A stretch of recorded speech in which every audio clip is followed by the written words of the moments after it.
Questão 10. Um automóvel viaja a 20 km por hora durante a primeira hora. Então, aqui, ΔT1 é igual a 1 hora.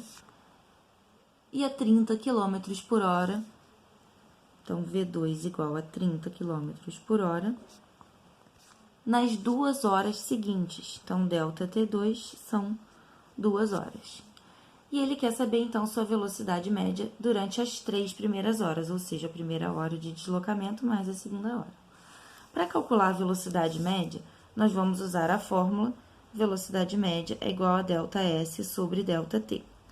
Para isso, a gente tem que saber o ΔS de todo o nosso deslocamento. O tempo total nós sabemos que foi de 3 horas, mas o deslocamento, então, nós vamos ter que calcular para cada uma das partes e somar.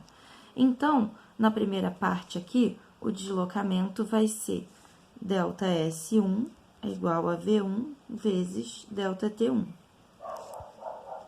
A velocidade na primeira parte do deslocamento era de 20 km por hora e o tempo de duração desse deslocamento foi de 1 hora. Então, o ΔS1 aqui foi de 20 km. Na primeira parte, então, do trajeto, ele andou 20 km.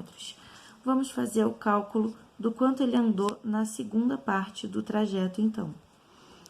Então, aqui, o ΔS2 vai ser a velocidade 2, que era de 30 km por hora, vezes o tempo que foi a duração desse deslocamento, que foi de 2 horas.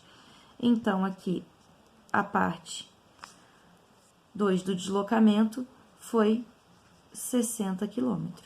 Então, o deslocamento total, eu posso entender que foi de 20 mais 60, que é de 80 km.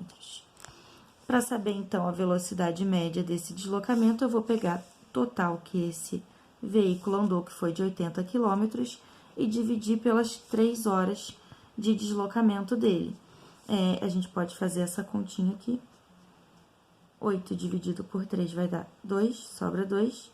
20 aqui vai dar 6, então vai dar mais ou menos 6 aqui é uma dízima, então a gente pode aproximar essa velocidade média para 26,7 km por hora. Repare, a velocidade média, nesse caso, não pode ser calculada pela média das velocidades. Ela tem que ser calculada pela fórmula que é ΔS sobre ΔT. Se a gente tivesse feito a média, a gente ia achar aqui o valor de 25. E a gente viu que, na verdade, essa velocidade média foi 26,7.